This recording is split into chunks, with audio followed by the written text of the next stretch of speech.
हाँ जी दोस्तों, क्या हाल है, क्या हाल है, क्या हाल है। I hope you are all doing really really well. दोस्तों, welcome to your today's rapid revision. क्या करने वाले हैं सर? आज के रिविजन में हम लोग पूरा का पूरा चैप्टर 3 एक सुर में एक फ्लो में पूरा खत्म करने वाले हैं। मैं आपसे रिक्वेस्ट कर रहा हूँ, जो भी बच्चा ये रिविजन देख रहा है, अगर बात सुन पा रहे हैं तो आप ये कसम खाइए कि ये रिवीजन जब तक खत्म नहीं होगा तब तक आप इस वीडियो को बंद नहीं करेंगे, क्योंकि शुरू करना बहुत आसान होता है, आखिरी तक देखना बहुत डिफिकल्ट होता है। और ना ही आप इस वीडियो को 4 दिन खींच करके देखेंगे, आप अभी इस वीडियो को पूरा पूरा बैक टू बैक देख करके खत्म करेंगे और इसके साथ पढ़ पढ़ के खत्म करेंगे। दोस्तों, ये रैपिड रिविजन जो है ये आप लोगों के लिए एकदम रेलिवेंट है May 24 एंड November 24 स्टूडेंट्स के लिए। और ये पूरा आईसीआई के अपडेटेड मॉड्यूल के हिसाब से, और इसमें सारी अमेंडमेंट्स भी कवर होने वाली है। अब दोस्तों, मैं बता दूं, जिस किताब से हम रिवीजन करने वाले हैं वो आप लोगों का द अल्टीमेट सोल्यूशन का समरी नोट्स और क्वेश्चन बैंक है। क्वेश्चन बैंक का हम अभी सेशन नहीं लेने वाले, अभी हम समरी नोट से पूरा रिवीजन करेंगे। ये बुक के बारे में आपको बता दूं, ये बुक जो है, जो मैंने पहले वीडियोस में भी बताया और हर वीडियो के शुरू में एक बार बताऊंगा आप लोगों को, कि ये बुक जो है पूरे 200 पेज में आपके सीए इंटर लॉ को समराइज करके देती है। दोस्तों, ये जो सीए इंटर लॉ को समराइज करके देती है, प्लीज मेरी बात ध्यान से सुनना। ये जो 200 पेज की किताब है, इसमें बेयर एक्ट भी आपका यही है, आईसीआई मॉड्यूल भी यही है, समरी नोट्स भी यही है और चार्ट बुक भी यही है। जो है यही है सर, 200 पेज में सब कुछ जहां जैसा जरूरत है वो आपको मिल जाता है। आप देखेंगे इसमें बेयर एक्ट की लैंग्वेज भी मिलेगी, फॉर्म्स की समरी भी मिल जाएगी और सेक्शंस की भी समरी मिल जाएगी। So everything is given in this book. Now enough of advertisement, अब मेरी बात सुनो सर, मैं आप लोगों का सेशन शुरू करता हूं, जहां पे हम लोग क्या डिस्कस करेंगे, पूरा का पूरा प्रोस्पेक्टस का रिवीजन करेंगे और प्रोस्पेक्टस की बातें करेंगे। दोस्तों, प्रोस्पेक्टस में हम लोग क्या करने वाले हैं, प्लीज मेरी बात एक बार ध्यान से सुनना। दोस्तों, प्रोस्पेक्टस का चैप्टर जो है वो शुरू होता है सेक्शन नंबर 23 से लेकर के 42 तक। कहां से कहां तक राजा? सेक्शन 23 से लेकर 42 तक। अब दोस्तों, ये जो चैप्टर है ये ब्रॉडली दो पार्ट में बटा हुआ है। पहला पार्ट आपके पब्लिक ऑफर की बात करता है और दूसरा पार्ट प्राइवेट प्लेसमेंट के बारे में। पब्लिक ऑफर सेक्शन 23 से 41 है और प्राइवेट प्लेसमेंट सेक्शन 42 है। एक ही सेक्शन है, सिर्फ सेक्शन 42 है उसमें, जो सबसे बड़ा सेक्शन है। अब दोस्तों, सेक्शन 23 क्या कहता है? वो कहते हैं पब्लिक ऑफर और प्राइवेट प्लेसमेंट के बारे में बात करता है। कहते हैं जो पब्लिक ऑफर होता है ना, वो पब्लिक ऑफर कोई पब्लिक कंपनी, प्राइवेट कंपनी वो दे सकती है। अगर बात करें पब्लिक कंपनी की और बात करें प्राइवेट कंपनी की, पब्लिक कंपनी क्या कर सकती है? पब्लिक ऑफर दे सकती है, प्राइवेट प्लेसमेंट कर सकती है, बोनस इशू या राइट इशू भी कर सकती है। पर दोस्तों, अगर एक प्राइवेट कंपनी है तो वो पब्लिक ऑफर नहीं दे सकती, तो वो क्या करेगा? सिर्फ और सिर्फ प्राइवेट प्लेसमेंट कर सकते हैं या राइट या बोनस इशू कर सकते हैं। प्लीज मेरी बात ध्यान से सुनना। उसके बाद दोस्तों, एक नोट लिखा हुआ है, notified class of public companies, मतलब जो पब्लिक कंपनी को हम नोटिफाई करेंगे, हम यानी कि कौन? सेंट्रल गवर्नमेंट नोटिफाई करेगा, can issue securities for the purpose of listing on stock exchange in permissible foreign jurisdiction. जो मैं आप लोगों को समझा रहा था, ओवरसीज डायरेक्ट लिस्टिंग। कुछ कंपनीज है, हर कंपनी नहीं, कुछ कंपनी जिसका हम नाम नोटिफाई करेंगे, अगर तुम जाके अप्रूवल लोगे कि तुम्हारा नाम नोटिफाई हो जाएगा, तुम्हारी कंपनी के शेयर्स जो है, तुम्हारी कंपनी के शेयर्स इंडिया के बाहर किसी फॉरेन जुरिस्डिक्शन में अगर डायरेक्ट लिस्टिंग करना है ना, तो वो भी हम अलाउ कर देंगे, पर कुछ नोटिफाइड कंपनीज के लिए हम अलाउ करेंगे, हर किसी के लिए नहीं। इनके लिए हमने क्या कहा? Overseas direct listing. बट उसके अलावा से अगर किसी और को फॉरेन से पैसा चाहिए, तो किसी और को फॉरेन से पैसा चाहिए ना, तो तुम जीडीआर इशू करो, जिसके बारे में हम लोग सेक्शन 41 में पढ़ेंगे। क्या? जीडीआर इशू कर देना। अरे समझ रहे हो कि नहीं राजा? हाँ या नहीं? ठीक है। उसके बाद दोस्तों, मेरी बात एकदम ध्यान से सुनना। मैंने क्या कहा, ये आप लोगों का इंपॉर्टेंट डेफिनेशन शुरू होता है। सबसे पहले सिक्योरिटी का डेफिनेशन समझते हैं। सिक्योरिटी का डेफिनेशन बस इतना याद रखना, सिक्योरिटीज शेयर्स क्या होता है? जब आप कहते हो शेयर्स, तो आप इक्विटी शेयर या प्रेफरेंस शेयर की बात कर रहे हो। जब आप कहते हो सिक्योरिटी, जो security is a product term, उसमें शेयर्स भी आते हैं, डिबेंचर भी आते हैं, डेट भी आते हैं, सब चीजें आ जाती है। तो security is a wider term, share is a narrow term. बस इतना ही याद करना है आपको। उसके बाद याद रखना, एक छोटी सी बात लिखी हुई है सर, जो आपके एमसीक्यू में भी कभी आई थी, कि securities shall not include unit linked insurance policy. Sir, ये यूनिट लिंक्ड इंश्योरेंस पॉलिसी क्या है? आपको इसमें तो नहीं, मैं आपको टैक्स में समझा दूंगा, लेकिन यहाँ पे यूनिट लिंक्ड इंश्योरेंस पॉलिसी क्या है, कि आप लोगों का सिक्योरिटी शेल नॉट इंक्लूड यूएलआईपी, जिसको हम प्यार से यूलिप भी बोलते हैं। मतलब सर बेसिकली ये समझ लो, आपको पता होगा अगर आपके घर में किसी ने इंश्योरेंस लिया है, तो कुछ हिस्सा उसमें इंश्योरेंस का होता है और कुछ हिस्सा उसमें इन्वेस्टमेंट का होता है। तो उनको हम कहते हैं यूनिट लिंक्ड इंश्योरेंस पॉलिसी, जिसमें आपका इन्वेस्टमेंट भी हो रहा है और इंश्योरेंस भी हो रहा है। तो वो सिक्योरिटी के डेफिनेशन में नहीं आता, सिर्फ सिक्योरिटीज को सिक्योरिटीज के डेफिनेशन में लिया गया है।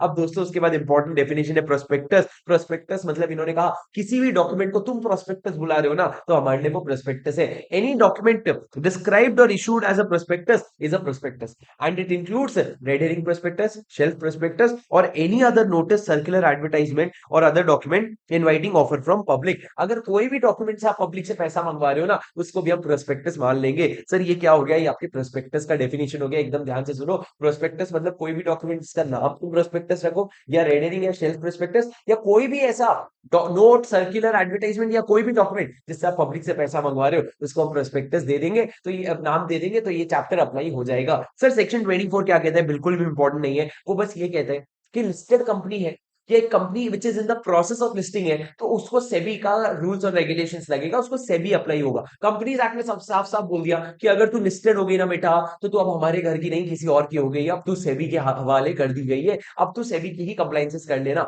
समझ रहे हो ना तुम, समझ रहे हो ना तुम, मेरी बात सुनो सर। सेक्शन नंबर 25 क्या कहता है राजा, सेक्शन नंबर 25 कहता है डीम्ड प्रोस्पेक्टस। डीम्ड प्रोस्पेक्टस का क्या मतलब होता है, मतलब एक ऐसा डॉक्यूमेंट जो प्रोस्पेक्टस नहीं है पर उसको हम प्रोस्पेक्टस मान लेंगे। सर इसका थोड़ा सा आपको बैकग्राउंड दे दूं, सुनना मेरी बात ध्यान से। मत खुल, मत खुल, मत खुल, मत खुल, बदतमीज, चद्दर की कमीज, लोहे का पजामा, बंदे तेरा मामा।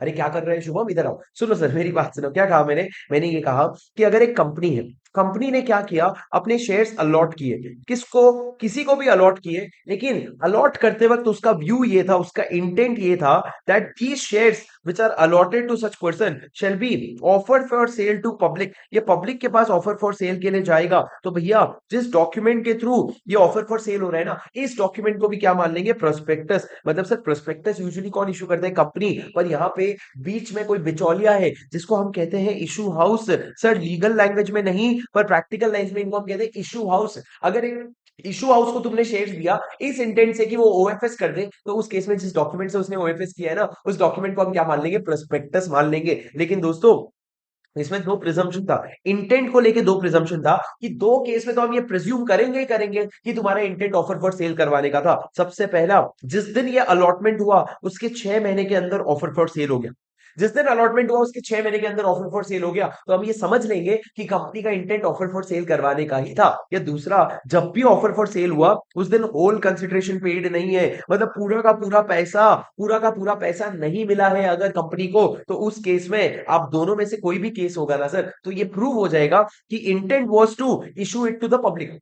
बट आप अगर चाहो तो अदरवाइज इंटेंट प्रूव कर सकते हो, मतलब ये प्रिजम्पशन हो गया कि भैया तुम्हारा इंटेंट पब्लिक के पास जाने का था, लेकिन तुम चाहो तो इसके अलावा कोई इंटेंट था तो वो प्रूव कर सकते हो। So unless otherwise proved it shall be presumed that the company allotted these shares with an intent that it shall be offered for sale to the public in the following two cases. पहला, अगर 6 महीने के अंदर issue कर देते हो, या दूसरा होल कंसिडरेशन जो है आपका, वो पूरा का पूरा कंसिडरेशन क्या है राजा, पूरा का पूरा कंसिडरेशन जो है वो अगर नहीं मिला है, तो उन दो केसेस में। अब दोस्तों डीम्ड प्रोस्पेक्टस होते ही क्या होगा सर, डीम्ड प्रोस्पेक्टस होते ही कंटेंट का जो प्रोविजन है सेक्शन नंबर 27 26 में, वो और लाइबिलिटीज जो है 34 35 वाले, वो सारे अप्लाई हो जाएंगे। और तो और सुनो, जो लोग प्रोस्पेक्टस इशू कर रहे हैं ना, जो लोग ऑफर फॉर सेल दे रहे हैं, उन लोगों को डायरेक्टर मान लिया जाएगा। तो जैसे डायरेक्टर लायबल होते हैं वैसे ये लोग लायबल हो जाएंगे। सर ये क्या हो गया, ये आपके डीम्ड प्रोस्पेक्टस का इफेक्ट हो गया। उसके बाद जो 2 पॉइंट मैंने तुमको बोला ना कि 6 महीने के अंदर सेल किया, या जब भी सेल किया होल कंसिडरेशन पेड नहीं था, तो दोनों केस में ये मान लेंगे कि इंटेंट आपका पब्लिक के पास जाने का ही था, तो इंटेंट को लेके बहुत ज्यादा लड़ाई नहीं होगी। लेकिन यहाँ पे लिखा है unless the contrary is proof.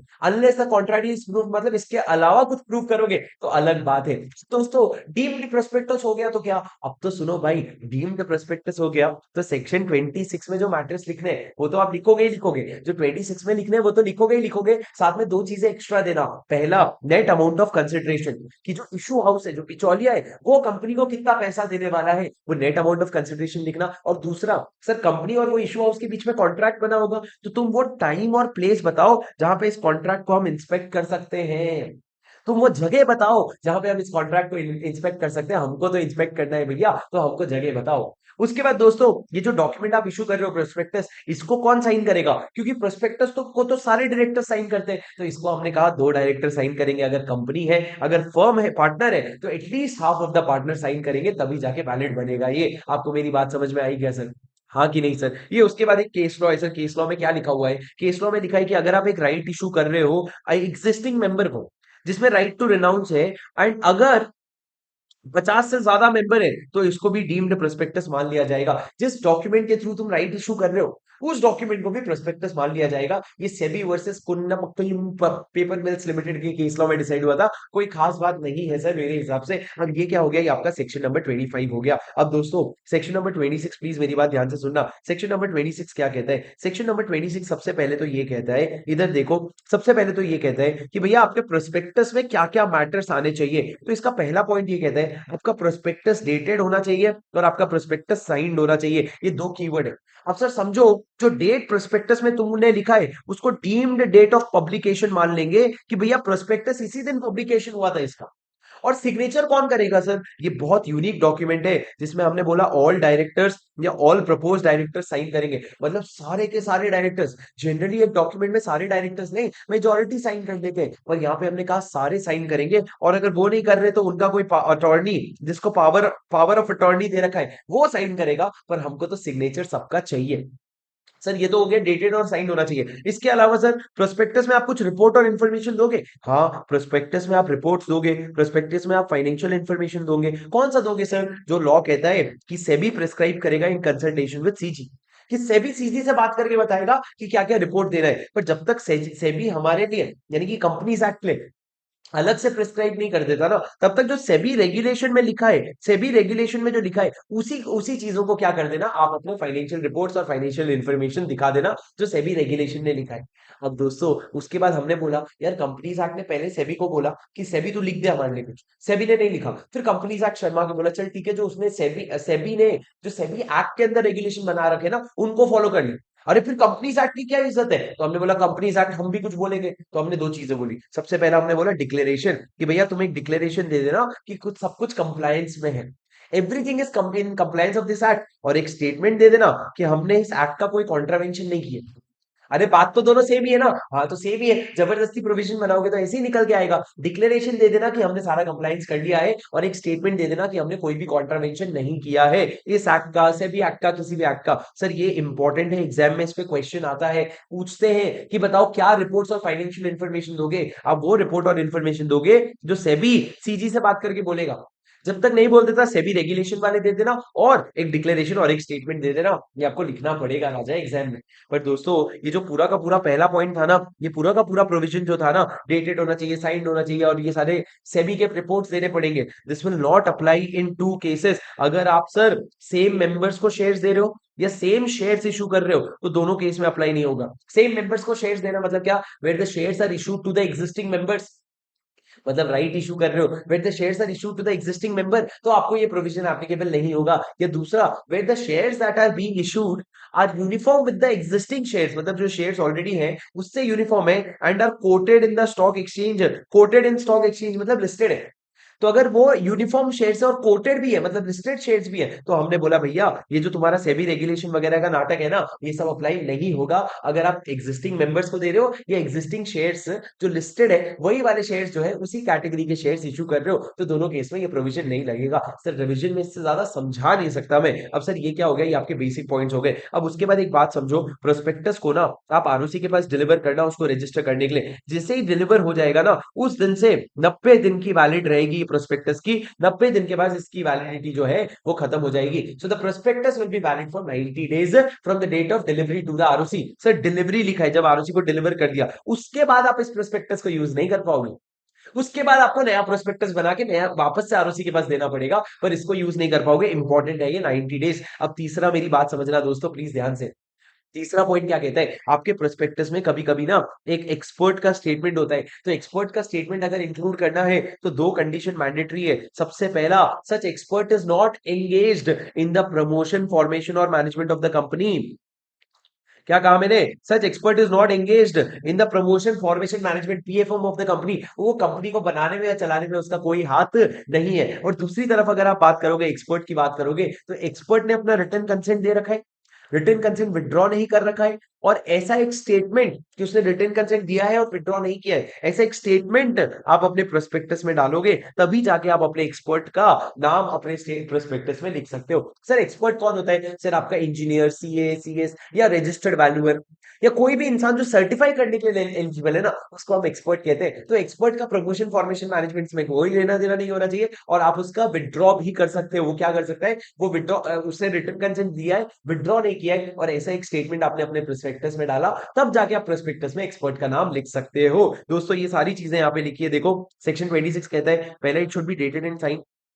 दूसरा, डेटेड के बारे में यहां लिखा है कि भैया the date will be deemed to be the date of publication, जो भी डेट आपने डाला है। और साइन में कौन कौन करेगा? अगले पेज में लिखा हुआ है कि it shall be sign by every person who is a director और proposed director and his attorney. उसके बाद मैंने क्या लिखा है कि आपको प्रोस्पेक्टस में वो इन्फॉर्मेशन और रिपोर्ट देने पड़ेंगे जो सेबी बताएगा, सीजी से कंसल्ट करके। जब तक नहीं बता देता तब तक सेबी रेगुलेशन में जो बना है वो दे देना।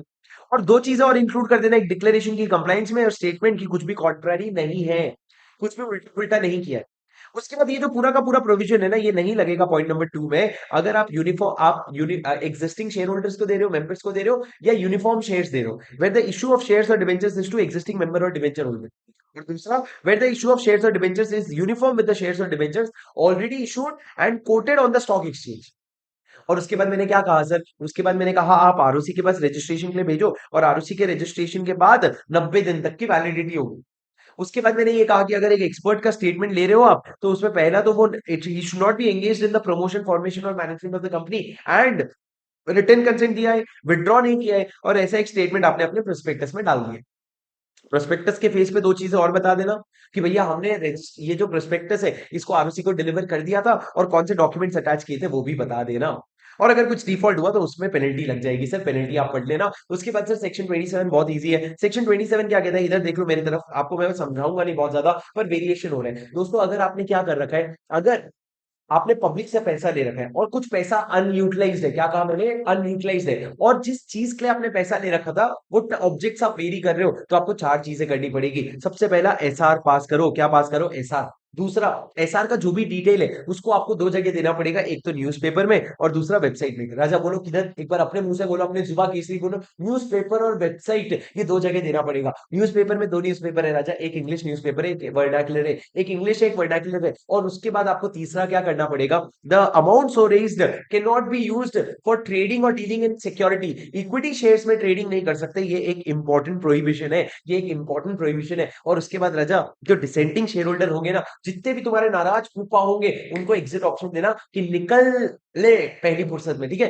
तो आप क्या बोलोगे डिसेंडिंग शेयर होल्डर को कि निकलो भैया, एग्जिट ऑफर ले लो। और ये जो एग्जिट ऑफर आप दे रहे हो ना, ये कौन से प्राइस पे दोगे? जो सेबी का प्राइस डिटरमाइन होगा। और ये ऑफर कौन देगा सर? आपकी कंपनी का प्रमोटर या जो कंट्रोलिंग शेयर होल्डर है, वो लोग ये ऑफर देंगे। पर सेक्शन 27 के अंदर आप वेरिएशन करोगे। कैसे सर? पहला ऐसा, दूसरा डिटेल्स न्यूज़पेपर और वेबसाइट में छाप देना, तीसरा इक्विटी शेयर्स में डील मत करना, और चौथा डिसेंडिंग शेयर होल्डर को ऑप्शन दे देना। अब दोस्तों दो बातें याद रखना, जो स्पेशल रेजोल्यूशन आप पास करवा रहे हो ना, ये एक तो पोस्टल बैलेट से होना चाहिए, और दूसरा जो एडवर्टाइजमेंट आप करवा रहे हो ना न्यूज़पेपर में, ये फॉर्म पीएएस 1 में होता है। ये आपके इस चैप्टर का सबसे पहला फॉर्म है। पीएएस इसलिए क्योंकि prospectus and allotment of securities chapter का नाम, तो पीएएस 1 फॉर्म में ये क्या होता है, ये आप लोगों का, ये न्यूज ये जाता है आप लोगों का पीएस 1 फॉर्म में जाता है। ये क्या हो गया दोस्तों? ये आप लोगों का सेक्शन नंबर 27 हो गया। तुमको समझी क्या मेरी बात?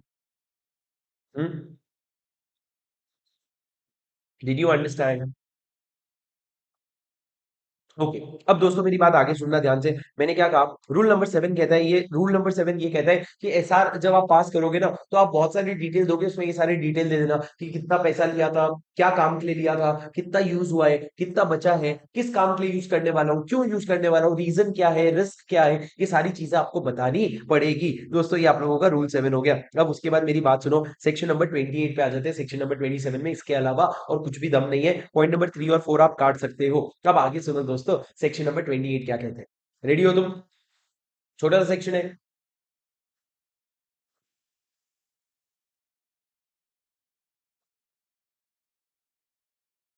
उसके बाद मैंने क्या कहा? सेक्शन नंबर 28, सेक्शन नंबर 28 बात करते हैं ऑफर फॉर सेल के बारे में। कोई भी बड़ी बात नहीं है। ऑफर फॉर सेल मतलब जब एक शेयर होल्डर कंपनी के थ्रू अपने शेयर्स बिकवाता है तो उसको ऑफर फॉर सेल कहते हैं। तो इसमें मैंने कहा ऑथराइज द कंपनी, इन्होंने क्या कहा, when certain members of a company propose in consultation with the board, अगर आप बोर्ड से बात करके कुछ मेंबर्स ये प्रपोज कर रहे हैं दैट होल और part of their holding to public, वो अपना होल और पार्ट ऑफ देयर होल्डिंग को पब्लिक को देना चाहते हैं, मतलब वो ऑफर फॉर सेल कर रहे हैं, तो उस केस में the member shall collectively authorise the company to take necessary action, जो भी लगे बेचने के लिए तू कर भाई, एंड तू रिम्बर्स कर देना कंपनी को फॉर द एक्सपेंसेस इनकर्ड, जो भी खर्चा हुआ है वो तू मेरे को रिम्बर्स कर देना। तो दोस्तों क्या कहा मैंने, चार पॉइंट कहे मैंने, चार पॉइंट क्या कहे, सबसे पहला मैंने कहा ऑथराइज द कंपनी, मतलब क्या, अगर,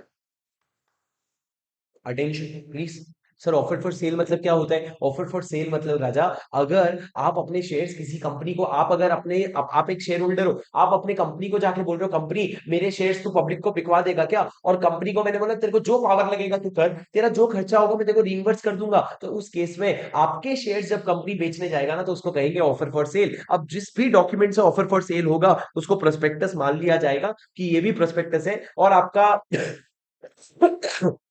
section 26 matter to be stated, section 34 35 liability, वो सारी चीजें अप्लाई हो जाएगी। अब दोस्तों उसके बाद मेरी बात सुनना, चार चीजें हैं जो आपको ऑफर फॉर सेल के केस में नहीं लगेगा, चार चीजें जो आपको ऑफर फॉर सेल में कंडीशन में नहीं लगेगा। पहला, मिनिमम एप्लीकेशन मनी, दूसरा मिनिमम सब्सक्रिप्शन, ये दोनों चीजें आप सेक्शन 39 में बोलते हो कि कंडीशन कंप्लाई होने चाहिए, हमने बोला ऑफर फॉर सेल में नहीं लगेगा मिनिमम सब्सक्रिप्शन और मिनिमम एप्लीकेशन मनी, क्योंकि कंपनी नया शेयर थोड़ी दे रही है, वो तो किसी का शेयर लेके बेच रही है ना, तो उसमें मिनिमम सब्सक्रिप्शन कोई मतलब नहीं रखता। तीसरा, आपका कंपनी का जो बोर्ड ऑफ डायरेक्टर है ना, वो यूटिलाइजेशन स्टेटमेंट नहीं बनाएगा, मतलब वो ये नहीं बताएगा पैसे कैसे यूटिलाइज हुए, क्योंकि कंपनी ने पैसा यूज ही नहीं किया, पैसा तो किसके पास चला गया, आपके मेंबर के पास चला गया। और चौथा, कोई भी और इंफॉर्मेशन जो आप नहीं दे पा रहे हो, और नहीं दे पाने के बाद आपका, आपके पास जस्टिफिकेशन है, तो वो इन्फॉर्मेशन, वो क्या करोगे आप, वो इन्फॉर्मेशन दे दोगे। कोई भी और इन्फॉर्मेशन जो अगर आप नहीं दे पा रहे हो और नहीं दे पाने का जस्टिफिकेशन है, तो वो इन्फॉर्मेशन आप मत देना, कोई बात नहीं। हमने चार एक्सेप्शन दिए हुए हैं इसमें कि आपके प्रोस्पेक्टस को चार चीजें नहीं लगेगी।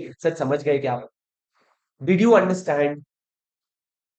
ओके, नाउ सर सेक्शन 29 में आप लोगों को यहां से पढ़ाने की जगह मैं बहुत सिंपल करके आपको मेरे नोट से बता देता हूं, इधर देखो दोस्तों, सेक्शन 29 क्या कहते हैं, सेक्शन 29 कहता है हम डीमैट फॉर्म में कन्वर्ट करेंगे शेयर्स को। दो तरह की कंपनीज होते हैं, एक पब्लिक कंपनी होता है और एक प्राइवेट कंपनी होता है। हमने प्राइवेट कंपनी को कहा कि राजा तू अपने शेयर्स या तो तू डीमैट फॉर्म में रख ले या तू फिजिकल फॉर्म्स में इशू कर ले, आज भी फिजिकल फॉर्म में इशू कर ले, 2024 में भी फिजिकल फॉर्म में इशू कर ले, हमने बोला चलता है, कोई दिक्कत नहीं है। पर अगर पब्लिक कंपनी की बात करूं राजा, तो पब्लिक कंपनी में क्या होगा, पब्लिक कंपनी के केस में हमने बोला दो तरह की कंपनी होती है, एक तो लिस्टेड कंपनी होती है और एक अनलिस्टेड कंपनी होती है, एक लिस्टेड और एक अनलिस्टेड। हमने बोला लिस्टेड तेरे लिए तो हमने शुरू में ही बोल दिया है सेक्शन 24 में कि सेबी तेरा ध्यान रखेगा, तो हम तेरे से बात नहीं करेंगे, हम बात करेंगे अनलिस्टेड पब्लिक कंपनी से। अनलिस्टेड पब्लिक कंपनी में हमने बोला, यूपीसी को हमने बोला हम तेरे सारे शेयर्स क्या करवाना चाहते हैं, डीमैट में कन्वर्ट करवाना चाहते हैं। तो इसके तरीका क्या था, सबसे पहले तो हमने बोला कि अगर ये कंपनी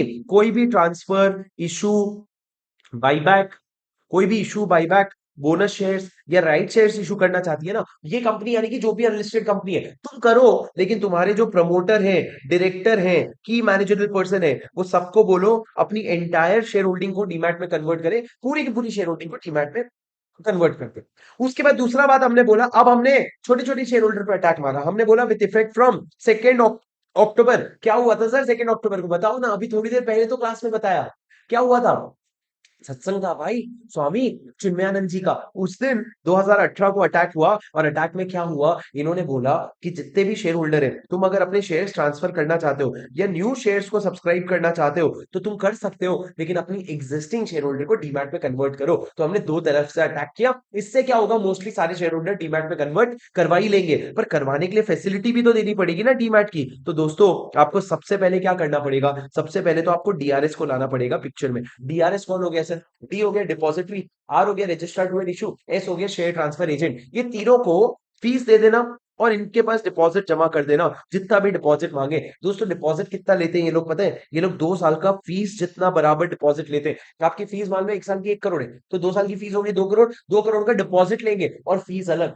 तो आपने ये फैसिलिटी अरेंज करवानी है। एक बार फैसिलिटी हो गई ना, उसके बाद आपको क्या करवाना है, आईसिन नंबर लेना है, इंटरनेशनल सिक्योरिटी आइडेंटिफिकेशन नंबर। एक बार बोलो, अपने मुंह से बोलो भाई, बैठे बैठे बोलो, इंटरनेशनल सिक्योरिटी आइडेंटिफिकेशन नंबर लेना है। और उसके बाद राजा, ये मिल जाने के बाद ना अपने शेयर होल्डर्स को बताना कि हमारे पास कन्वर्जन का डीमैट का फैसिलिटी है, आओ और अपने आप को डीमैट में कन्वर्ट करवा लो। अब दोस्तों, अगर किसी भी शेयर होल्डर को डीआरएस के साथ डील करने में दिक्कत हुई ना, तो वो रोते रोते चला जाएगा आईपीएफ अथॉरिटी के पास। जो आप डिविडेंड वाले चैप्टर में पढ़ते हो ना, आईपीएफ अथॉरिटी, वो वाले अथॉरिटी के पास चला जाएगा और वो डीआरएस के ऊपर एक्शन ले लेगा जैसा भी उसको ठीक लगे। पर आप शेयर होल्डर किसके पास जा सकते हैं, आईपीएफ अथॉरिटी के पास जा सकता है। सर ये ब्रॉडली आपका प्रोविजन हो गया, किसका, आपका पूरा का पूरा प्रोविजन हो गया 29 का, जो अनलिस्टेड पब्लिक कंपनी के बारे में बात करते हैं। इससे ज्यादा एक इंपॉर्टेंट चीज है, बस सुन लो कि आप जब अनलिस्टेड कंपनी हो और आप इस तरह का डीमैट में कन्वर्ट कर रहे हो ना, तो आपको एक साल में 2 बार फॉर्म पीए6 भरना पड़ता है, जो किसके बारे में है कि कितना शेयर डीमैट में कन्वर्ट हो गया, कितना बचा है। साल में 2 बार भरोगे। पहला आधा साल खत्म हुआ उसके 60 डेज के अंदर, आपका आधा साल खत्म हुआ उसके 60 डेज के अंदर, और दूसरा आधा साल खत्म हुआ उसके 60 डेज के अंदर आप क्या करोगे, आप इसको डीमैट में कन्वर्ट करोगे। अरे समझे क्या मेरी बात, did you understand? Yes sir, ये क्या हो गया, ये आप लोगों का प्रोविजन हो गया इसका। अब दोस्तों आगे बढ़ते हैं। सर सेक्शन 30 क्या कहता है, सेक्शन 30 को बिल्कुल इज्जत नहीं देंगे। वो कहता है जब आप प्रोस्पेक्टस का एडवर्टाइजमेंट करते हो ना, पैसा मंगवाने के लिए प्रोस्पेक्टस का एडवर्टाइजमेंट करते हो, तो उसमें एमओए के बेसिक चीजें बता देना, जैसे कि आपका ऑब्जेक्ट क्लॉज क्या है, लाइबिलिटी क्लॉज क्या है, कैपिटल क्लॉज क्या है, कि कैपिटल स्ट्रक्चर क्या है, सब्सक्राइबर्स कौन है, और सब्सक्राइबर्स कितना पैसा लेने का प्रॉमिस कर रखे, ये सारी चीज अपने न्यूज़पेपर के एड में डलवा देना जब तो अपने प्रोस्पेक्टस को एडवर्टाइज कर रहा है। बस इतनी सी बात है सर, क्या काम है, एमओए के सारे कंटेंट को अपने एडवर्टाइजमेंट में डलवा देना, तभी जाके वैलिड एडवर्टाइजमेंट बनेगा। अब सर सेक्शन 31 से लेकर के 35 तक बेहद इंपॉर्टेंट है, क्वेश्चन भर भर के इसी से आते हैं। सेक्शन 31 कहता है शेल्फ प्रोस्पेक्टस के बारे में। क्या कहते हैं सर, एक ऐसा प्रोस्पेक्टस जिसकी शेल्फ लाइफ है, मतलब एक ऐसा प्रोस्पेक्टस जिसके जिसके ड्यूरेशन में, जिसकी वैलिडिटी में आप एक ही सिक्योरिटी को मल्टीपल टाइम्स इशू कर सकते हो over a certain period of time, without the need for issue of a further prospectus. आपको एक और बार प्रोस्पेक्टस देने की जरूरत नहीं पड़ेगी। मान लो यहाँ पे शेल्फ प्रोस्पेक्टस दिया और पैसे लिए, अब आप बार बार पैसे ले सकते हो जब तक ये वैलिड है। सर वैलिड कितना होगा, मैक्सिमम 1 ईयर के लिए होगा। सर क्या हर कंपनी ये कर सकती है, नहीं, सेबी जिसको नोटिफाई करेगा सिर्फ वही कंपनी ये कर सकती है। क्या कर सकती है, शेल्फ प्रोस्पेक्टस आपका इशू कर सकती है। दोस्तों आपको एक बार, कभी बार बार आपको क्या नहीं करना पड़ेगा, आपको वापस से प्रोस्पेक्टस इशू करने की जरूरत नहीं है। ये शेल्फ प्रोस्पेक्टस हो गया, और साथ में एक और डॉक्यूमेंट आपको इशू करना पड़ेगा जब आप सेकेंड या सब्सिक्वेंट इशू कर रहे हो, तो आपको इंफॉर्मेशन मेमोरेंडम बनाना पड़ेगा। सर ये इंफॉर्मेशन मेमोरेंडम कौन से फॉर्म में बनता है, ये पीएएस 2 में बनता है। पीएएस 1 पढ़ा था आपने, वो क्या था, जब आपका वेरिएशन हो रहा है, पब्लिक से पैसा लिया, वेरिएशन हो रहा है, उसका एसआर पास करने के लिए एडवर्टाइजमेंट दोगे, वो एडवर्टाइजमेंट पीएएस 1 में बनता था, ये पीएएस 2 हो गया। पीएएस 2 में इंफॉर्मेशन मेमोरेंडम बना रहे हो, जिसमें आप बताओगे सीएफओ का क्या हाल है। सीएफओ मतलब कौन सर, आपका चीफ फाइनेंशियल ऑफिसर। नहीं, पहला बताओ, आपने कुछ नए चार्जेस क्रिएट किए हैं क्या, आपके असेट्स के अगेंस्ट कुछ न्यू चार्जेस क्रिएट किए हैं कि कब, पिछले इशू में और इस इशू के बीच में कुछ नए चार्जेस क्रिएट हुए हैं क्या, कुछ फाइनेंशियल पोजीशन में मटेरियल चेंजेस हुआ है क्या, या any other information as may be prescribed, ये आप इंफॉर्मेशन मेमोरेंडम में डालोगे। और ये जो आपका शेल्फ प्रोस्पेक्टस है और ये इंफॉर्मेशन मेमोरेंडम है, इनको मिला करके क्या माना जाएगा, प्रोस्पेक्टस माना जाएगा। They are called as prospectus. Sir इस तरीके से आप प्रोस्पेक्टस इशू करोगे, ये आपका शेल्फ प्रोस्पेक्टस है जिसकी खुद की शेल्फ लाइफ होती है। सेक्शन 31 कहता है sir, shelf prospectus means a prospectus in which securities mentioned therein are issued for subscription in one or more issue over a certain period with the issue of further prospectus। आपको फिर से prospectus issue करने की जरूरत नहीं है। Sir provision क्या है, any class of companies as the SEBI में prescribe, जो भी SEBI बताएगा, मैं at the stage of first offer, जब आप पहली पहली बार ऑफर कर रहे हो, जब आप पहली पहली बार ऑफर कर रहे हो ना राजा, उस समय आप क्या करोगे, जब आप पहली पहली बार ऑफर कर रहे हो आप, तो उस केस में आप उस स्टेज पे अपना शेल्फ प्रोस्पेक्टस फाइल करोगे। उसमें आप बताओगे आपकी प्रोस्पेक्टस की वैलिडिटी क्या है, 2 महीना हो सकता है, 4 महीने हो सकते हैं, 6 महीने हो सकते हैं, पर मैक्सिमम 1 साल का होगा आपका वैलिडिटी, उससे ज्यादा का नहीं होगा। उसके बाद दोस्तों वैलिडिटी शुरू कब से होगा सर, वैलिडिटी शुरू होगा जिस दिन आपका फर्स्ट ऑफर ओपन हुआ, उस दिन से लेके आपकी वैलिडिटी काउंट करी जाएगी, और सेकंड और सब्सिक्वेंट ऑफर के लिए आपको प्रोस्पेक्टस इशू करने की जरूरत नहीं है। तो आप क्या इशू करोगे सर, इंफॉर्मेशन मेमोरेंडम इशू करोगे within 1 month prior to the subsequent और सेकंड ऑफर। मतलब ये आपका सेकंड या सब्सिक्वेंट ऑफर है ना, उसके 1 महीने पहले आप इंफॉर्मेशन मेमोरेंडम दोगे, जिसमें आप बताओगे कोई चार्जेस क्रिएट हुआ है क्या, फाइनेंशियल पोजीशन चेंज हुए हैं क्या, या कोई भी other changes as may be prescribe. Sir CFO के बारे में बता देने के बाद आपका डीम्ड प्रोस्पेक्टस हो गया क्या, I M together with prospectus shall be deemed to be prospectus. IM together with SP shall be deemed to be prospectus। अब एक बात समझना राजा, अगर आपने शेल्फ प्रोस्पेक्टस जब इशू किया था ना, तभी किसी ने एडवांस का पेमेंट कर दिया था, तो अगर एडवांस दे दिया था ना, तो बाद में उसको इन्फॉर्मेशन मेमोरेंडम सबमिट करना। अगर इन्फॉर्मेशन मेमोरेंडम जमा करके उसको ये एडवांस रिफंड मांगना रहेगा ना, तो वो रिफंड मांग सकता है, और अगर शेयर होल्डर ने रिफंड मांगा तो आपको 15 दिन के अंदर रिफंड करना पड़ेगा। आप उसको फोर्स नहीं कर सकते, आप उसका एडवांस जबरदस्ती नहीं रख सकते। अगर किसी इंसान ने फर्स्ट ऑफर के वक्त ही सेकंड ऑफर थर्ड ऑफर का एडवांस दे दिया, तो सेकंड ऑफर के वक्त IM देना, IM देख के उसको अगर पैसा वापस लेने का मन हुआ, तो वो जो एडवांस दे रखा था ना, उतना वापस ले सकता है। सिर्फ एडवांस जितना था उतना पैसा वापस ले सकता है। समझे sir? Did you understand?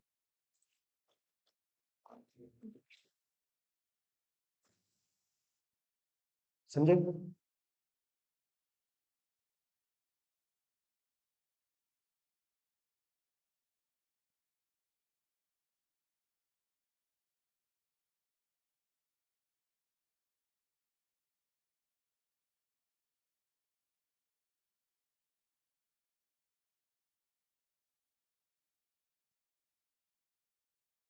Easy peasy. चलो सर, रेड हेरिंग प्रोस्पेक्टस क्या कहता है राजा? रेड हेरिंग प्रोस्पेक्टस ये कहता है एक ऐसा प्रोस्पेक्टस जिसमें क्वांटम और प्राइस मिसिंग है। मैंने आपको क्लास में समझाया था, ड्राफ्ट रेड हेरिंग प्रोस्पेक्टस दिखाया था पेटीएम का, जोमेटो का। उसमें क्या होता है? क्वांटम और प्राइस मिसिंग होता है। क्वांटम और प्राइस मतलब क्या सर? कितनी क्वांटिटी के शेयर्स और कितना प्राइस है वो नहीं पता। हमको टोटल कैपिटल पता है कि हमको 10,000 करोड़ शेयर, 10,000 करोड़ रुपए चाहिए, पर उसमें कितने शेयर्स लगेंगे और एक शेयर का प्राइस क्या होगा वो हमको नहीं पता होता है। तो जब ऐसा प्रोस्पेक्टस बनाते हैं तो ये रेड हेरिंग प्रोस्पेक्टस होता है। सर क्या रेड हेरिंग प्रोस्पेक्टस देना मैंडेटरी होता है? नहीं भैया, ऑप्शनल होता है, तुम्हारी मर्जी। A company proposing to make an offer of security may issue red herring prospectus prior to prospectus. उससे क्या होगा सर? उससे क्या होगा? आपको सबसे पहले तो RHP जो है ROC के पास फाइल करना पड़ेगा at least 3 days prior to the opening of the subscription. कम से कम 3 दिन पहले देना पड़ेगा, और इसका सेम ऑब्लिगेशन होगा जो प्रोस्पेक्टस का होता है। एक बार जब आपका ऑफर क्लोज हो गया, जब एक बार आपका ऑफर क्लोज हो गया, तो तब पता चल जाएगा कि आपका क्लोजिंग प्राइस क्या आया, मतलब आप शेयर का प्राइस कितना होने वाला है। जब वो पता चल गया ना, तो आप उसको रेड हेरिंग प्रोस्पेक्टस में डालोगे। जब आप रेड हेरिंग प्रोस्पेक्टस में क्वांटिटी और प्राइस डाल देते हो ना, तो वो आप प्रोस्पेक्टस बन गया। अब सर रेड हेरिंग प्रोस्पेक्टस से आप प्रोस्पेक्टस बनाओगे, दोनों में जो भी चेंजेस है, वो वेरिएशन जो है, वो वेरिएशन आप प्रोस्पेक्टस में हाईलाइट करोगे, और हाईलाइट करने के बाद ये प्रोस्पेक्टस को ROC और सेबी के पास फाइल कर दोगे। तो यहाँ पे लिखा है variation between red herring and prospectus shall be highlighted as variation in prospectus, और उसके बाद जो प्रोस्पेक्टस बना उसको आप ROC और सेबी के पास फाइल कर दो। समझे सर? Did you understand? ये क्या हो गया? ये आप लोगों का सेक्शन नंबर 32 हो गया, जो बात करते हैं रेड हेरिंग प्रोस्पेक्टस के बारे में।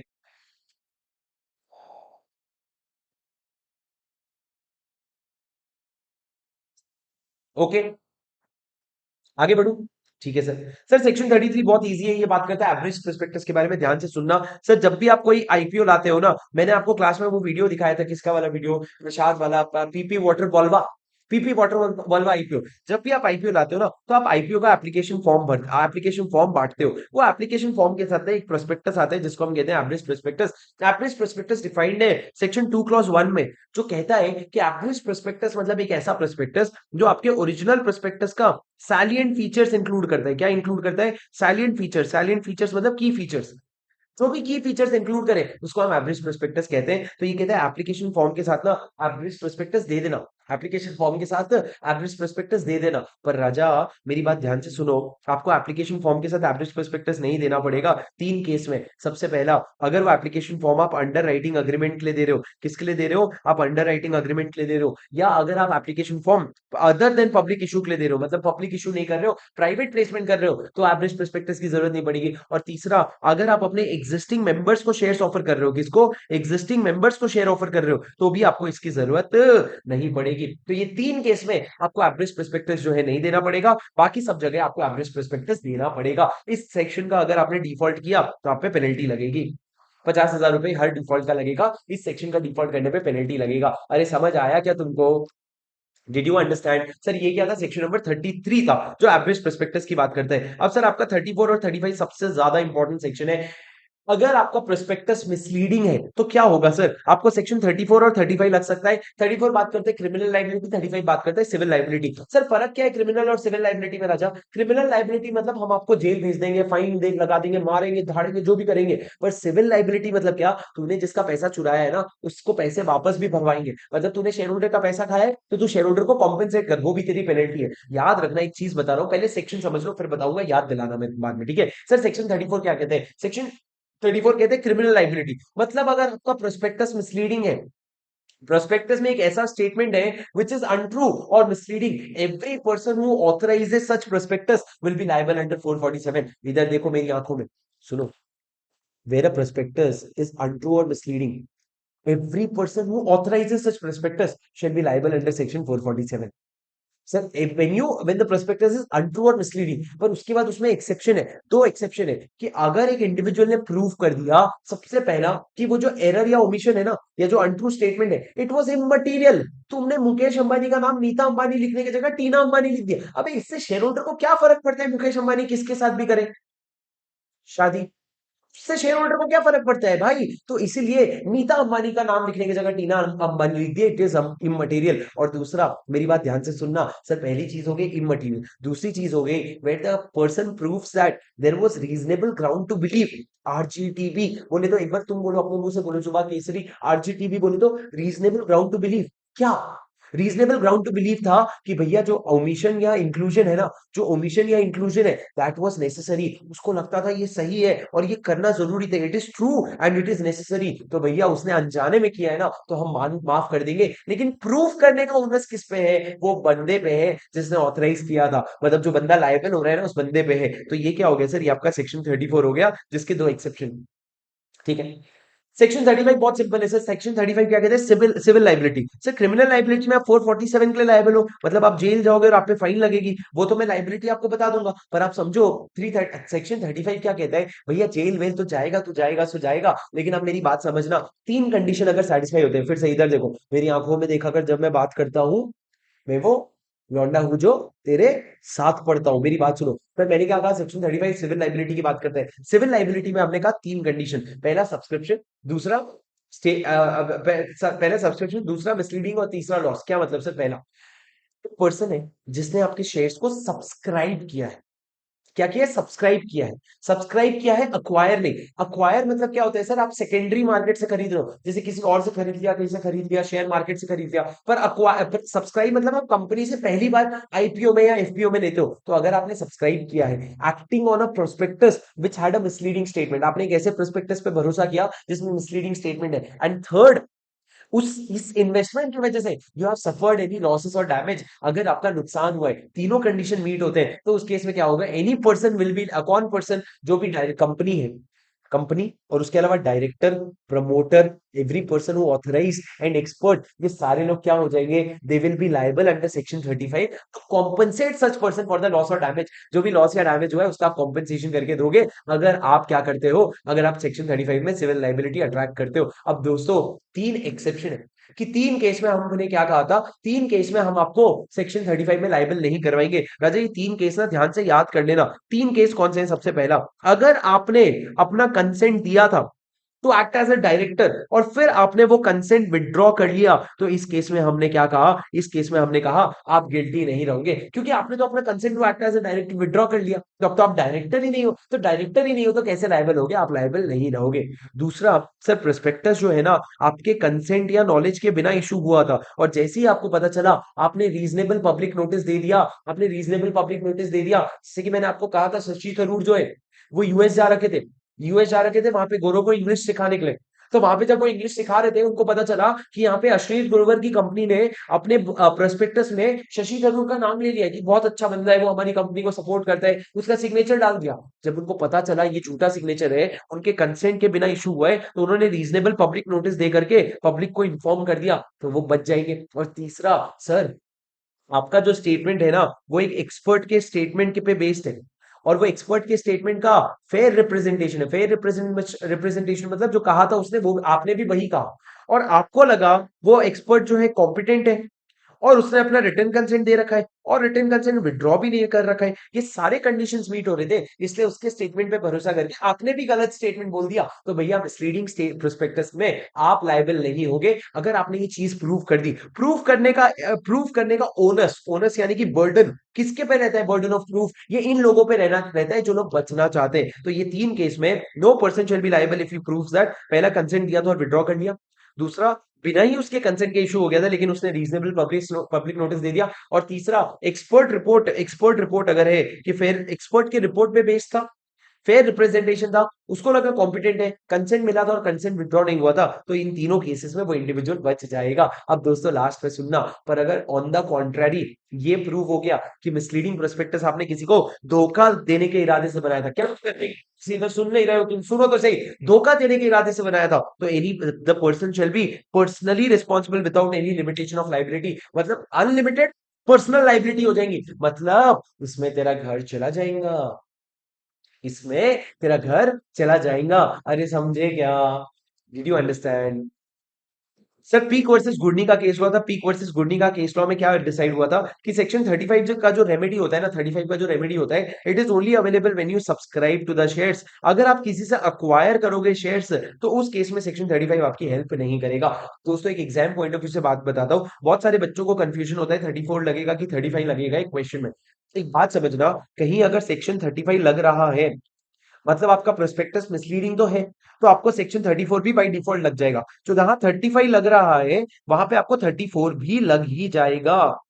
पर अगर सेक्शन 34 लग रहा है तो जरूरी नहीं है 35 लगे। क्यों? क्योंकि 35 लगाने के लिए याद रखना सब्सक्रिप्शन का केस होता है, सब्सक्राइब किया है तो ही एप्लीकेबल होगा और सामने वाले को लॉस हुआ है तो ही एप्लीकेबल होगा। तो ये दो आप ये ध्यान रखना कि कभी 35 लग रहा है तो 34 डेफिनेटली लग जाएगा, पर 34 लग रहा है ना तो जरूरी नहीं है 35 लगे। आप चेक कर लेना सब्सक्रिप्शन का केस है क्या और लॉस हुआ है क्या, अगर वो दोनों कंडीशन भी मीट हो जाते तो प्रोस्पेक्टस तो मिसलीडिंग है ही, तो आपका 35 भी लग जाएगा। पर क्वेश्चन में कभी समझ में ना आए ना तो it is always better to write both the sections. If your mind is saying 34 भी लिख सकता हूँ 5 भी लिख सकता हूँ तो दोनों लिख दे, चाहे आईसीआई ने लिखा हो या ना लिखा हो, आपको लगता है ना दोनों लग सकता है आप लिख दो, रिस्क नहीं लेने का भाई, समझे क्या? उसके बाद सर ये सारा बकवास है ये सारा छोड़ दो, अब लास्ट में आ जाओ सर 447 का पनिशमेंट फॉर फ्रॉड क्या है एक बार बताऊंगा, इधर स्क्रीन पे देखो सर 447 का फ्रॉड कहता है एक लिमिट है 1% ऑफ टर्नओवर और 10 लाख रुपीज, सर ये आपका लिमिट 1% ऑफ टर्नओवर और 10 लाख रुपीज। अगर इसके ऊपर का फ्रॉड होगा ना राजा तो ध्यान से सुनना, आपको जेल लगेगा 6 महीने से 10 साल तक का और आपको फाइन लगेगा 3 टाइम्स तक का, जेल एंड फाइन एंड मतलब जेल के साथ साथ फाइन जाओगे। लेकिन सर अगर ये आपका पब्लिक इंटरेस्ट इन्वॉल्व है ना तो आपको जेल मिनिमम 6 महीने का नहीं मिनिमम 3 साल का हो जाएगा, तो 3 साल से 10 साल और फाइन कितना हो जाएगा आपका 3 गुना उतना ही। लेकिन अगर लिमिट के नीचे का फ्रॉड है तो जेल लगेगा सर अप टू 5 इयर्स का और आपको फाइन लगेगा अप टू 50 lakhs का, और बोथ मतलब दोनों भी लग सकता है। सर ये क्या हो गया, ये अगर आपका टर्नओवर ये अमाउंट के नीचे का फ्रॉड है, सर ये 1% ऑफ टर्नओवर और 10 lakh rupees whichever is higher की लोअर, सर ये विच एवर इज लोअर है, विचेवर इज लोअर से ज्यादा का फ्रॉड है तो ये, कम का फ्रॉड है तो ये। अब राजा सुनना, अगर कम का फ्रॉड है मतलब बहुत छोटा फ्रॉड है तो इसमें तो पब्लिक इंटरेस्ट का सवाल ही नहीं उठता कि भैया पब्लिक इंटरेस्ट होगा या नहीं होगा, इसमें तो पब्लिक इंटरेस्ट का सवाल ही नहीं उठता। ये क्या हो गया सर, ये आप लोगों का सेक्शन नंबर 447 जो फ्रॉड के बारे में बात करता है, फ्रॉड के बारे में बात करता है। सर आपको समझ आया क्या? 34 और 35 समझ आया आपको? बोलो एक बार ऐसे, एक बार सांस लेके एब्जॉर्ब कर लो सारा कंटेंट।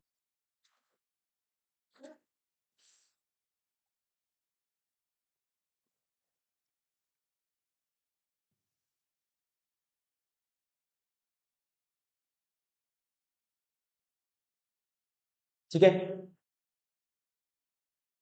देखो सर 36 और 37 बिल्कुल भी इंपॉर्टेंट नहीं है, पर क्या नहीं ऐसा नहीं करूंगा मैं क्या कहूंगा 36 क्या कहता है सर, अगर आपने फ्रॉडुलेंटली किसी को इंड्यूस किया, किसी को भड़काया पैसा इन्वेस्ट करने के लिए, आपको कुछ चीजें पता नहीं थी फिर भी आपने बोली, रेकलेसली बोला, केयरलेसली स्टेटमेंट किया, कोई ऐसा स्टेटमेंट जो झूठा है ताकि, या फिर कोई सच को छुपाया ताकि आप सामने वाले को किसी तरह के अग्रीमेंट में इंटर करवा सको, तो सर आप 447 के फ्रॉड के लिए लायबल हो गए। मतलब आपको अगर वो पीपी वाटरफॉल्स वाला सीन याद होगा तो उसमें जो प्रसाद था जो बैठे बैठे होशियारी मार रहा था तो वो भी 447 वाले फ्रॉड में लायबल हो जाएगा। मतलब ये हमने एक बहुत ब्रॉड कवरेज कर लिया कि किसी को भी शेयर मार्केट में धोखा मत दो। उसके बाद सर सेक्शन 37 क्या कहता है कि अगर एक इंसान है जिसका 34 35 36 किसी में भी लॉस हुआ है, किसी में भी उसके साथ धोखा हुआ है, तो वो केस फाइल कर सकता है सर। या तो वो इंडिविजुअली भी केस फाइल कर सकता है या वो ग्रुप में भी केस फाइल कर सकता है, जैसा उसको ठीक लगे। पर वो एक सूट फाइल कर सकता है अगर उसको लगता है कि उसके साथ धोखा हुआ है। सर वही चीज यहाँ पे लिखा हुआ है सेक्शन नंबर 37 में। पर एक बात याद रखना, सूट हमेशा सिर्फ वो केस फाइल कर सकता है जिसने सब्सक्राइब किया है। अगर तुमने अक्वायर किया है किसी और से, तो आप ये केस फाइल नहीं कर सकते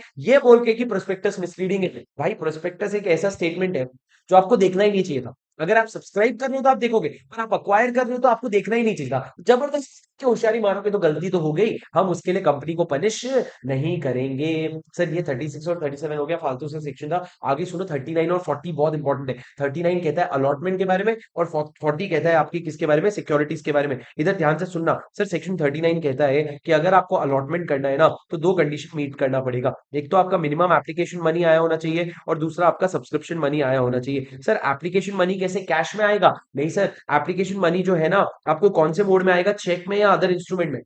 या तो चेक के फॉर्म में आएगा या अदर इंस्ट्रूमेंट के फॉर्म में आएगा। तो आपका एप्लीकेशन मनी जो है वो चेक के फॉर्मेट में आएगा या फिर अदर इंस्ट्रूमेंट के फॉर्मेट में आएगा। और दूसरा, कितना एप्लीकेशन मनी आना चाहिए सर, 5% ऑफ नॉमिनल वैल्यू तक आपका एप्लीकेशन मनी आ जाना चाहिए। और अगर या फिर और सिमिलरली आपका सब्सक्रिप्शन मनी भी मिनिमम आ जाना चाहिए। मिनिमम कितना सब्सक्रिप्शन होना चाहिए, जितना आपने प्रोस्पेक्टस में लिखा है। अरे 90 95 कुछ भी मत करो, सेबी में अलग अलग रेट से अलग अलग टाइप ऑफ इश्यूज के लिए, तो एक 90 या 95% नहीं है। आप समझो कि हमारे लॉ में क्या लिखा है, प्रोस्पेक्टस में जो तुम जितना परसेंटेज लिखोगे ना, उतना प्रोस्पेक्टस उतना मिनिमम सब्सक्रिप्शन आना चाहिए। दोनों कंडीशन मीट हो गए ना, तो आप क्या करोगे, आप अलॉटमेंट की तरफ जाओगे। अगर दोनों कंडीशन में से एक भी मीट नहीं हुआ, तो आप रिफंड करने जाओगे। सर रिफंड कब करना पड़ेगा? लॉ ने कहा within 30 days of issue. Sir इन्होंने कहा, क्या कहा है ये देखो, if the stated amount is not received from the date of prospect is not received within 30 days from the date of the issue of prospectus. जब आपने issue किया तो आपको रिफंड करना पड़ेगा। मतलब विद इन 30 डेज के अंदर नहीं आया तो आप रिफंड की तरफ बढ़ जाओगे। और रिफंड फिर कितने दिन के अंदर करोगे, रिफंड आप 15 दिन के अंदर करोगे। मतलब सर मान लो अगर आपने शेयर्स इशू किया, प्रोस्पेक्टस इशू किया यहाँ पे, तो इसके 30 दिन के अंदर डिसाइड कर लो एप्लीकेशन मनी आया कि नहीं और आपका सब्सक्रिप्शन मनी आया कि नहीं। जब ये दोनों की बात हो जाए ना, तो उसके बाद हमने कहा 15 दिन के अंदर क्या कर देना, 15 दिन के अंदर रिफंड कर देना। नहीं रिफंड करोगे ना, तो 15% पर एनम का इंटरेस्ट लगाएंगे। कितना? 15% पर एनम का इंटरेस्ट लगाएंगे। और ये इंटरेस्ट कौन देगा पता है? कंपनी नहीं, आपके डायरेक्टर्स जो है ना, वो जॉइंटली और सेवरली लायबल होंगे। कि तूने पैसा कैसे रखा शेयर होल्डर का, तू जॉइंटली और सेवरली लायबल होगा अगर तूने क्या किया, अगर तूने 15 दिन के अंदर रिफंड नहीं कर पाया तो। पर सर अगर रिफंड करने की जरूरत ही नहीं पड़ी तो, अगर रिफंड करने की जरूरत ही नहीं पड़ी तो तू अलॉटमेंट कर देना। और अगर अलॉटमेंट करेगा तो और भी अच्छा है। सर अलॉटमेंट करोगे ना, तो एक रिटर्न ऑफ अलॉटमेंट भरना पड़ेगा आपको इन द फॉर्म PAS3। आप क्या करोगे, अलॉटमेंट करोगे तो PAS3 में एक रिटर्न ऑफ अलॉटमेंट भरोगे विद इन 30 डेज। किसको जमा करते हो सर आप, ये ROC को। ये PS3 रिटर्न ऑफ अलॉटमेंट में आप क्या लिखोगे sir, what will you write in this PS3? Please listen to me very carefully. Sir जब आप PS3 रिटर्न ऑफ अलॉटमेंट भर रहे हो ना राजा, तो उसमें आपको ये लिखना पड़ेगा। सबसे पहले तो आपके अलॉटीज का लिस्ट दो कि भैया उनका नाम क्या है, ऑक्यूपेशन क्या है, बिजनेस क्या करते हैं, सारी चीजें बताओ। अलॉटीज का पूरा डिटेल दे देना। उसके साथ साथ तीन स्पेशल चीजें देनी पड़ सकती है, मेरी बात ध्यान से सुनना। अगर आपने कुछ शेयर्स इशू किए हैं for consideration other than cash, मतलब सर आपने कैश में कंसिडरेशन नहीं लिया, अदर देन कैश में कंसिडरेशन लिया। जैसे कि आपने एक बिल्डिंग खरीदा और बिल्डिंग के बदले में शेयर्स दे दिए, तो उस केस में आप जब अपना रिटर्न ऑफ अलॉटमेंट दे रहे हो ना PS3, किसको, ROC को, तो साथ साथ में ये जो आपने बिल्डिंग खरीदा होगा उसका सेल कॉन्ट्रैक्ट भी दे देना। सर अगर सेल कॉन्ट्रैक्ट नहीं है राइटिंग में, तो इसको राइटिंग में लिखना और फिर सेल कॉन्ट्रैक्ट दे देना। और साथ में आपने रजिस्टर्ड वैल्यूअर का वैल्यूएशन करवाया होगा, तो ये जो रजिस्टर्ड वैल्यूएशन का वैल्यूएशन रिपोर्ट है ना, वो भी दे देना। मतलब ROC को चैन नहीं है, ROC बोले मुझे नींद ना आए, मुझे चैन ना आए, मुझे सब कुछ लाके दे दे तू अपने घर का। ठीक है, ये कब, जब आप shares for consideration other than cash issue कर रहे हो राजा, रिवीजन है। I am expecting that you are already aware of the content that we are studying. You are here to revise, you are not here to learn. If you are here to learn, then you will have to pause, read, learn, pause, read, listen, learn, बार बार करना पड़ेगा। But I am hoping that आप यहाँ पे revision के point of view से आए हो, तो आपको ये चीजें पता है, आपके दिमाग में है। रिविजन करने आए हो, विजन बनाने नहीं आए हो। पर बना भी रहे हो तो स्लो चलो, पर अगर नहीं बना रहे हो, पॉज आप अपने एंड पे करके चलो। पर राजा रिवीजन है, इससे ज्यादा स्लो। मैं ये एग्जाम पॉइंट ऑफ व्यू से रिवीजन करवा रहा हूँ कि जब एग्जाम आएगा उस दिन रिवीजन इस तेजी से होनी चाहिए, तब जाके एक दिन में सिलेबस पढ़ पाओगे राजा। अब मेरी बात सुनो सर, पहला हो गया अगर shares for consideration other than cash हो। दूसरा राजा, अगर आपने बोनस शेयर इशू किया ना, तो बोनस शेयर इशू करने के लिए तुमने ओआर पास किया होगा, वो ओआर की कॉपी आरओसी को दे देना। और अगर कोई 62(1)(c) वाला इशू है, जो 62(1)(c) में मैं आपको बताऊंगा, तो उस केस में आप अपना जो भी रजिस्टर्ड वैल्यूअर का वैल्यूएशन है ना, वो रिपोर्ट दे देना। पर ये तीनों चीजें तीनों अलग अलग केस में आप आरओसी के पास जमा कर देना आपके रिटर्न ऑफ अलॉटमेंट के साथ। अगर आपने सेक्शन 39 का डिफॉल्ट किया, मतलब इस सेक्शन का डिफॉल्ट किया, तो आप पे पेनल्टी लग जाएगी, जो लिखी हुई है पेनल्टी आप देख लेना, उसमें मेरा कोई वैल्यू ऐड नहीं है आप लोगों के लिए, ठीक है।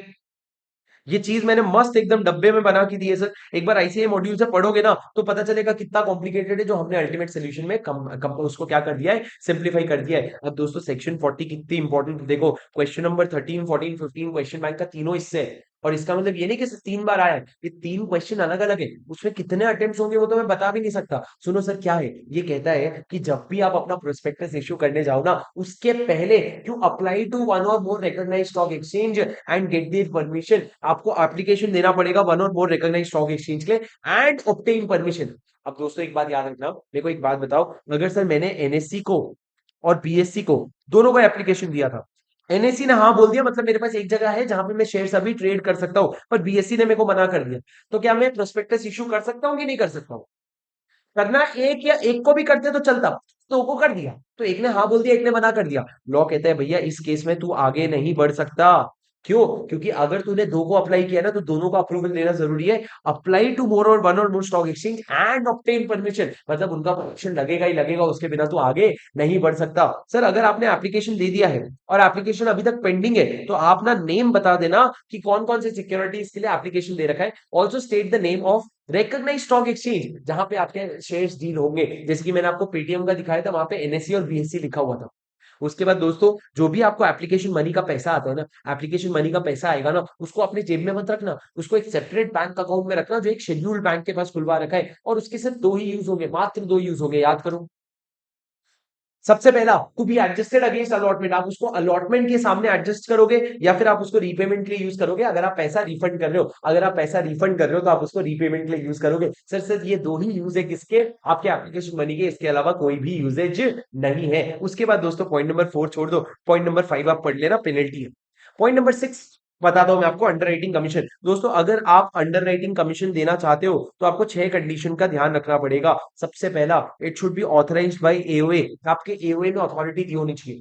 दूसरा, आपका रेट ऑफ कमीशन क्या होगा सर, मैक्सिमम कितना होगा? शेयर्स के केस में 5% और डिबेंचर्स के केस में 2.5%, और एओए का rate which ever is lower, rate of this rate of issue price. ये याद रखना कि जो रेट्स है ना, ये इशू प्राइस का है, मतलब अगर आपका फेस वैल्यू 10 रुपए है और शेयर्स आप इशू कर रहे हो 1000 रुपए में, तो ये जो परसेंटेज है ना, ये इशू प्राइस का है, ना कि फेस वैल्यू का। तीसरा दोस्तों, आपको ना डिस्क्लोजर नहीं, डिस्क्लोजर के भी पहले क्या कंडीशन है, थर्ड कंडीशन ये है कि आपको, हाँ डिस्क्लोजर ही थर्ड नहीं, डिस्क्लोजर नहीं, सेकंड वाला, सोर्स, आपका सोर्स क्या होगा पैसों का, सोर्स जो दोगे ना अंडर राइटिंग कमीशन, कहां से दोगे? या तो तुम प्रोसीड्स में से दे देना, ये वाले जो पैसे आए हैं, या फिर आप अपने प्रॉफिट में से दे देना, जैसा आपको ठीक लगे। उसके बाद दोस्तों 3 पॉइंट्स बेसिक है कि आपको डिस्क्लोजर देना पड़ेगा। डिस्क्लोजर क्या दोगे तुम? आपको डिस्क्लोजर देना पड़ेगा, अंडर राइटर कौन है, कितने शेयर अंडर राइट कर रखा है, क्या कमीशन लेगा, क्या टर्म्स एंड कॉन्ट्रैक्ट है, सारे आपको डिस्क्लोज करने पड़ेंगे। अब दोस्तों अंडर राइटिंग कमीशन नहीं दे सकते अगर आप शेयर्स पब्लिक को इश्यू नहीं कर रहे हो। मान लो अगर आप प्राइवेट प्लेसमेंट कर रहे हो, तो आप अंडर राइटिंग कमीशन नहीं दे सकते।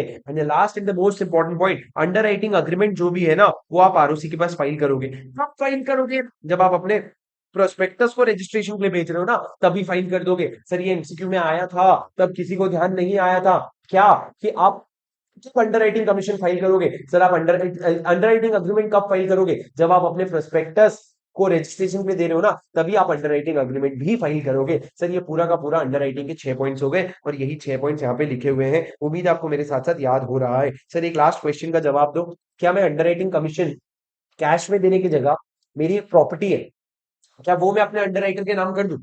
अंडर राइटिंग कमीशन कैश में देने की जगह, मेरी एक प्रॉपर्टी है, क्या उसको मैं अंडर राइटर के नाम कर दूं? उन्होंने कहा इस तरीके से अंडर राइटिंग कमीशन आप कैश या काइंड में दे सकते हो, हमने तो कोई रिस्ट्रिक्शन नहीं लगाया, तो तुम दे सकते हो, कोई लोड ही नहीं है। मैंने बोला लोड ही नहीं है, गलत नहीं सुनाई दिया ना? हाँ,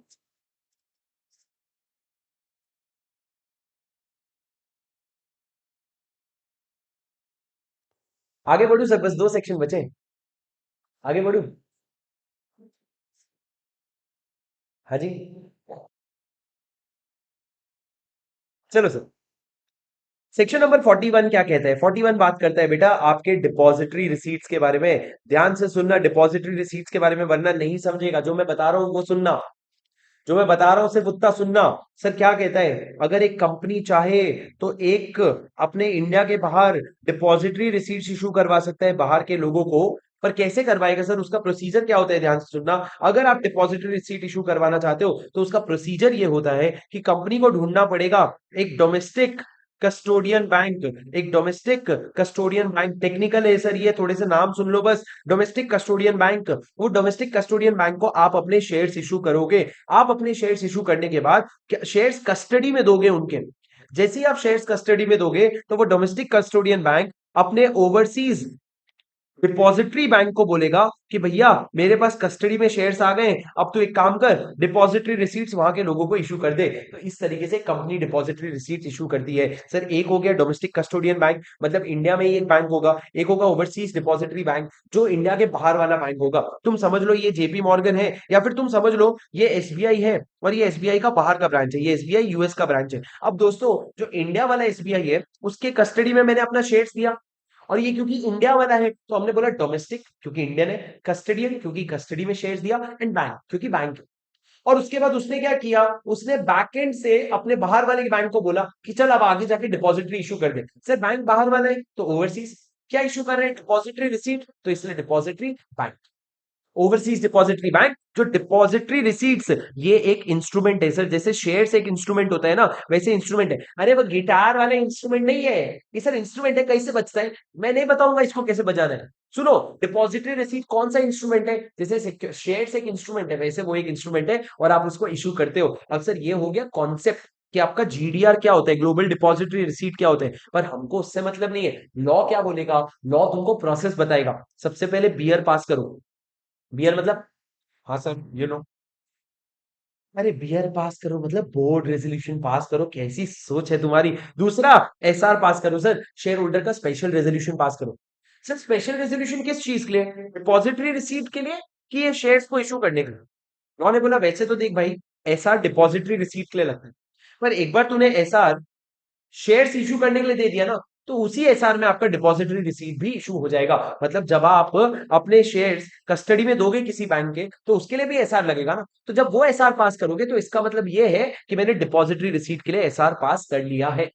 उसके बाद दोस्तों, ये आपका बोर्ड रेजोल्यूशन हो गया, स्पेशल रेजोल्यूशन हो गया। उसके बाद तीसरा, आप अपने शेयर्स कस्टडी में दोगे कस्टोडियन बैंक के, और फिर उसके भरोसे डिपॉजिटरी बैंक जो है इंडिया के बाहर डिपॉजिटरी रिसीट्स इशू कर देगा। सर ये जो डीआर इशू करते हैं ना, जिनके पास डीआर होता है ना, वो भी आपकी कंपनी के मेंबर्स ही होते हैं, और वो भी आपकी कंपनी में वोट कर सकते हैं। वोट कैसे डिपेंड करेगा sir, D R is to shares के रेशियो पे।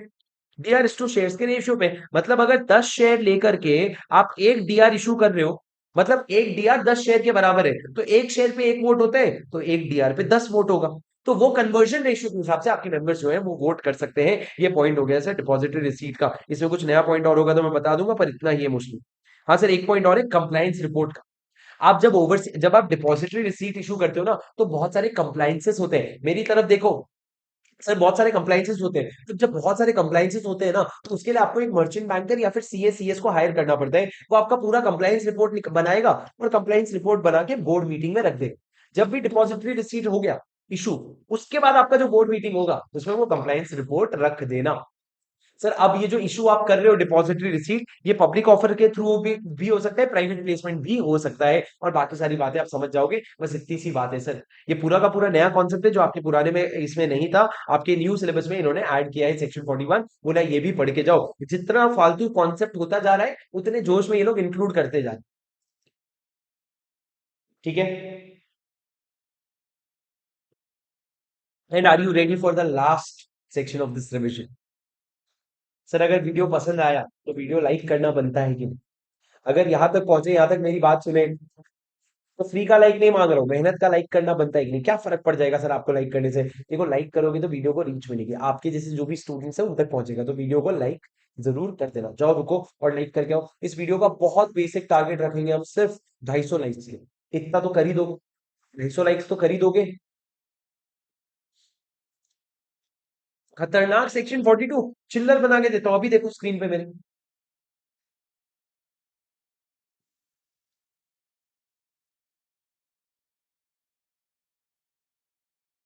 चलो sir. Alright guys, 42 section number 42, ये देखो, इधर देखो भाई। ओ भाई, प्राइवेट प्लेसमेंट कुछ भी नहीं है, प्राइवेट प्लेसमेंट इधर देखो। सर प्राइवेट प्लेसमेंट क्या कहता है राजा? प्राइवेट प्लेसमेंट क्या कहता है, इधर मेरी बात ध्यान से सुनना।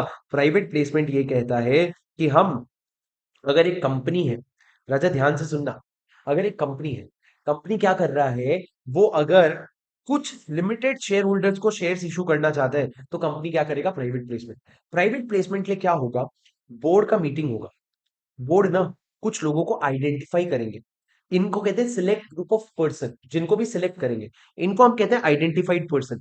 ये आइडेंटिफाइड पर्सन को ये लोग क्या करेंगे? एक पीपो का फॉर्म भेजेंगे। पीपो का फॉर्म में क्या होगा? पूरे कंपनी का डिटेल्स होगा, मैंने आपको दिखाया था। पीपो का फॉर्म का फॉर्मेट है PAS4। ये पीपो का फॉर्म देंगे और बोलेंगे तुम अगर चाहो तो हमारी कंपनी में इन्वेस्ट कर सकते हो। सर ये जनरल पब्लिक इंटरेस्ट के लिए नहीं है, कुछ सिलेक्टेड लोग हैं। और ये सिलेक्टेड लोग मैक्सिमम कितने हो सकते हैं? लॉ ने बोला मैक्सिमम 200 लोग हो सकते हैं, 200 से ज्यादा नहीं हो सकते। 200 से ज्यादा नहीं हो सकते। अब सर ये 200 की जो लिमिट है ना, ये एग्रीगेट लिमिट है, एक साल की। पर sir aggregate for what? For each kind of security, मतलब इक्विटी का 200, डिबेंचर का 200, प्रेफरेंस का 200। ये 200 मेंबर, 200 मेंबर, 200 मेंबर को आप इक्विटी, प्रेफरेंस और डिबेंचर शेयर्स इशू कर सकते हो। ये क्या हो गया? ये आपका 200 का लिमिट हो गया। पर राजा, जब आप 200 का लिमिट गिनोगे ना, तो 200 के लिमिट में दो लोगों को एक्सक्लूड कर देना। कौन दो लोगों को? एक तो आपके QIBs, क्वालिफाइड इंस्टीट्यूशनल बायर्स, जो बड़े बड़े बायर्स होते हैं, और दूसरा, अगर आप किसी एम्प्लॉइज को शेयर्स दे रहे हो ईसॉप के अंडर, तो वो वाली चीज इसमें इंक्लूड नहीं होगी, वो वाली चीज इसमें इंक्लूड नहीं होगी। ये दोनों को एक्सक्लूड कर देना 200 की गिनती करते वक्त। पर अगर आप एक NBFC, सॉरी, अगर आप एक हाउसिंग फाइनेंस कंपनी हो, हाँ, और अगर आप एक NBFC हो, नॉन बैंकिंग फाइनेंशियल कंपनी हो, तो फिर ये एक्सक्लूड नहीं करोगे। मतलब हाउसिंग फाइनेंस कंपनी और NBFC को ये जो एक्सेप्शन है, ये एक्सेप्शन अप्लाई नहीं होता है। मतलब अगर एक non banking financial company private placement कर रही है, तो 200 मेंबर की लिमिट में इन दोनों को इंक्लूड करना, इन दोनों को इंक्लूड करना। सर ये क्या हो गया? ये लिमिट हो गया, ध्यान रखना, एक साल का एग्रीगेट है और ईच काइंड ऑफ सिक्योरिटीज का अलग अलग है। अब दोस्तों, अगर आपको कंपनी को इस तरह की चीजें करनी है, अगर आपकी कंपनी को आइडेंटिफाइड पर्सन को शेयर्स देना है, तो सबसे पहले आपको बोर्ड रेजोल्यूशन पास करना पड़ेगा। और बोर्ड रेजोल्यूशन में आपको ये नाम डिसाइड करने पड़ेंगे कि किनको किनको हमको पीपो का देना है। जिनका भी नाम डिसाइड हुआ, उनको 30 डेज के अंदर पीपो का भेज देना। जैसे ही बोर्ड ने आइडेंटिफाई कर लिया ना कि राम श्याम राम लखन सीता, इन तीन लोगों से हम क्या करेंगे? पैसे लेंगे, तो राम लखन सीता मैया को आप ये 30 दिन के अंदर पीपो का फॉर्म भेज देना कि भैया हमारी कंपनी में जल्दी जल्दी अप्लाई करो। सर अब ये पीपो का इशू करने के पहले आपको SR पास करना पड़ेगा। SR पास करना पड़ेगा, शेयर होल्डर का अप्रूवल लेना पड़ेगा। और शेयर होल्डर का अप्रूवल लेने के लिए उनको जो नोटिस भेजोगे ना, उसमें एक एक्सप्लेनेटरी स्टेटमेंट अटैच करोगे, क्योंकि आपको पता है सेक्शन 102 जो चैप्टर 7 में हम पढ़ेंगे, वहां पे लिखा हुआ है कि हर SR के पीछे एक्सप्लेनेटरी स्टेटमेंट लगेगा। उसमें आप पूरा डिटेल बताना कि क्या बेसिस है प्राइस का, वैल्यूएशन करवाया क्या, कितना अमाउंट रेज कर रहे हैं प्राइवेट प्लेसमेंट से, सारी चीजें बताना। और ये बताने के बाद, SR पास करने के बाद ही आप क्या कर सकते हो? पीपो का इश्यू कर सकते हो। लेकिन दोस्तों, SR का भी जो प्रोविजन है ना, it will become not applicable अगर तुम क्या इशू कर रहे हो पता है? तुम NCD इशू कर रहे हो। और ये जो NCD इशू कर रहे हो ना, ये लिमिट के अंदर है, 180 सबसेक्शन 1 क्लॉज सी के। 180 सबसेक्शन 1 क्लॉज सी के लिमिट के अंदर है। सर 180 सबसेक्शन 1 क्लॉज सी क्या है? ये है आपका paid up share capital plus free reserve plus security premium account. इसके लिमिट के अंदर अगर नॉन कन्वर्टेबल डिबेंचर इशू कर रहे हो by way of private placement, by way of private placement, तो आपको SR पास करना नहीं पड़ेगा। SR पास करना नहीं पड़ेगा। और भाई, अगर NCD इशू कर रहे हो और लिमिट के ऊपर भी चला जाता है ना, तो भैया 1 SR for year, for the year, मतलब आप एक साल में एक SR पास करोगे ना, तो उस SR को पास करने के बाद आप पूरे साल बिंदास फॉरेन कर सकते हो, बिंदास प्राइवेट प्लेसमेंट कर सकते हो, टेंशन नहीं है। मतलब एक SR पास करके साल भर का काम हो जाएगा। और तीसरी चीज, सर वैसे तो आपको वैसे तो आपको एक्सेप्शन नहीं है, पर हमने एक और एक्सेप्शन दिया कि अगर क्वालिफाइड इंस्टीट्यूशनल बायर को कर रहे हो ना, तो जो SR है वो भी 1 इन अ ईयर लगेगा। मतलब एक बार अगर SR पास कर लोगे तो आपका काम हो जाएगा। ये क्या हो गया सर? ये आपके SR का प्रोविजन हो गया। तो पहले PR हो गया, फिर एसआर हो गया, ये होने के बाद आपने पीपो का फॉर्म भेज दिया। पीपो का फॉर्म भेजने के बाद सर ये लोग क्या करेंगे, एप्लीकेशन मनी देंगे आपको। क्या देंगे, एप्लीकेशन मनी देंगे। सर ये क्या कैश में दे सकते हैं? बिल्कुल भी नहीं, लॉ में क्लियरली लिखा है कि भैया या तो तुम मेरे को चेक दे देना, या तो तुम मेरे को डिमांड ड्राफ्ट दे देना, या कोई और बैंकिंग चैनल से दे देना, पर उसके अलावा मेरे को कहीं से भी और से पैसा नहीं चाहिए। This application money has to come from the right sources. अब दोस्तों ये जो एप्लीकेशन मनी है, याद रखना, इसको तुम एक सेपरेट बैंक अकाउंट में रखोगे जो तुम हमेशा करते हो, और इसके दो ही यूज हो सकते हैं, या तो एडजस्टमेंट अगेंस्ट अलॉटमेंट या फिर रिफंड। ये तो बच्चों वाली बात है, ये तो हमने वहां पे भी पढ़ा था। अब क्या हुआ सर, एप्लीकेशन मनी आने के ना 60 डेज के अंदर अलॉटमेंट कर देना। 60 डेज के अंदर अलॉटमेंट कर देना, 60 दिन के अंदर अलॉटमेंट हो जाना चाहिए। अगर 60 दिन के अंदर अलॉटमेंट नहीं कर पाए तो उसके 15 दिन के अंदर क्या करोगे पता है, रिफंड। पर अगर नहीं रिफंड कर पाए तो इंटरेस्ट लगेगा। कितना लगेगा इंटरेस्ट पता है राजा? 15% नहीं लगेगा, 15% नहीं लगेगा, 12% पर एनम का इंटरेस्ट लगेगा। क्या बात कर रहे हो सर आप? सेक्शन 30 में जब इसके पहले वाला सेक्शन था तो उसमें 15% का इंटरेस्ट था, यहाँ 12%। ऐसा क्यों? क्योंकि वहां पब्लिक के पैसे थे, यहाँ पे कुछ सिंधी प्राइवेट लोगों के पैसे, तो बहुत ज्यादा फर्क है सर। पब्लिक के पैसे में 15% जल्दी वापस कर, यहाँ पे 12%। नहीं करेगा तेरी मर्जी। ये 12% कब से शुरू होगा सर? आपके 61st डे से शुरू होगा। सर एक चीज बताओ, ये सारे कॉन्सेप्ट ना याद होते हैं। आपको मैं कसम बता रहा हूँ, मेरी कसम बता रहा हूँ, भगवान कसम बता रहा हूँ, मेरे सामने कुछ भी नोट्स वगैरह कुछ भी नहीं खुले। In all my screen everywhere there is no book near, there is no law का बुक। सिर्फ टैक्स का बुक रखा हुआ है, लॉ की कोई किताब नहीं है। पर फिर भी ये सारी चीजें मेरे को दिमाग में पेज पलट पलट के दिख रही है। वैसे पहले पेज में ऊपर डेफिनेशन लिखा हुआ है, नीचे ये लिखा हुआ है, पहला एक लाइन लिखा हुआ है, कहता है सेकंड सबसेक्शन से अप्लाई होगा। फिर उसके बाद अगला पेज पलटाते हैं, वहां पे एसआर का एक सेक्शन है, फिर नीचे वहां पे मोड्स वगैरह लिखे हुए हैं, फिर अगला प्ले मेरे को दिख रहा है। It comes with experience, that is fine. तुमको यहां नहीं पहुंचना है, पर तुमको ना एक बार मेरे साथ इस तरीके से पढ़ना है। एक बार ये कॉन्सेप्ट बन गया ना आपके नोट्स में, एक पेज, एक A4 साइज का पेपर ले लो, ये बना लो अपने आप से। सर 2 घंटा ज्यादा लग जाएगा ना। याद रखना, आज कोई चीज जो 2 घंटा ले, 4 घंटा ले, आज मतलब अगर आप एग्जाम प्रेपरेशन लीव के 4 महीने पहले की बात कर रहा हूँ, 3 महीने पहले की बात कर रहा हूँ, अगर 3 घंटा खर्च करके एग्जाम के पहले का 5 मिनट भी बचता है ना, it is worth it. And this chart is going, you have to make this. I will not give you a made chart. वो तो फिर तो आईसीआई मॉड्यूल तुमको आईसीआई मॉड्यूल देता है ना, खतरनाक पढ़ते हो क्या तुम? वो तो उसने बनाया, तुमने क्या बनाया? क्लास में बना लिया। I am super proud of you. Free में रिवीजन देख रहे हो, क्लास नहीं करी, बना लो अभी, कुछ तो कर लो। कहीं तो सेटल होना पड़ेगा सर। सुनो सर, ये हो गया आपका 15 डेज के अंदर रिफंड आ गया, और 12% पर एनम का क्या लगेगा आप पे, इंटरेस्ट लगेगा। और इंटरेस्ट लगने के बाद ये क्या हो गया, ये आपका पूरा प्राइवेट प्लेसमेंट का लगभग प्रोविजन हो गया। छोटी छोटी और बातें हैं जो मैं बताता हूँ। सबसे पहला सर, नो पब्लिक इनविटेशन।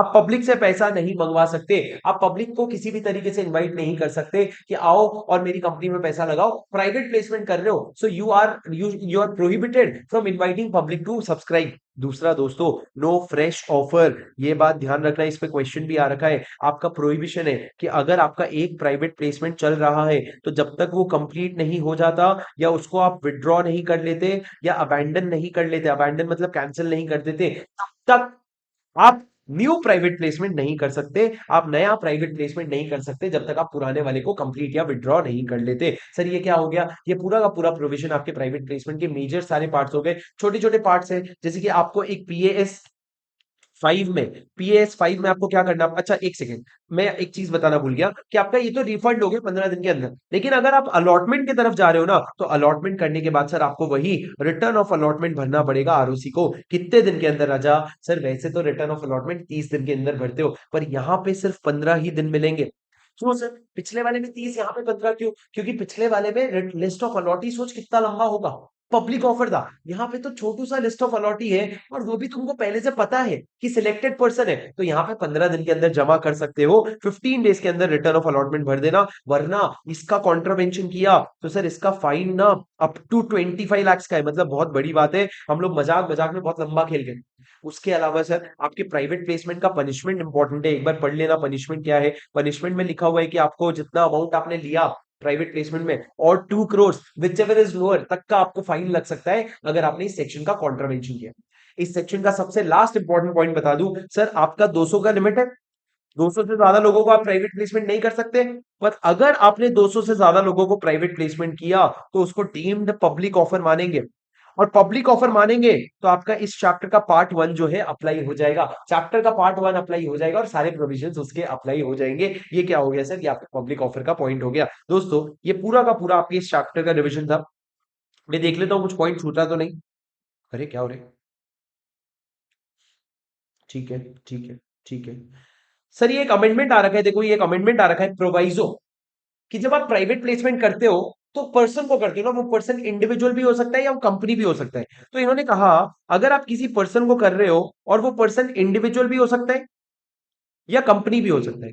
राजा, अगर वो इंडिविजुअल होकर के नेशनैलिटी उसकी एक ऐसे कंट्री की है, या अगर वो कंपनी है और वो इनकॉर्पोरेट एक ऐसे कंट्री में हो रखा है जो इंडिया के साथ लैंड बॉर्डर शेयर करता है, जैसे कि आपका नेपाल, भूटान, अफगानिस्तान, पाकिस्तान जो लैंड बॉर्डर शेयर करते हैं, उस कंट्री में अगर तुम रहते हो और उनको अगर प्राइवेट प्लेसमेंट किया जा रहा है ना, तो तब तक नहीं कर सकते जब तक ये लोग हमारे कंसर्न सेंट्रल गवर्नमेंट के डिपार्टमेंट का अप्रूवल नहीं ले लेते। और ये अप्रूवल जो है ना, ये अप्रूवल जो है ना, ये पीपो का फॉर्म के साथ आप रिटर्न करोगे।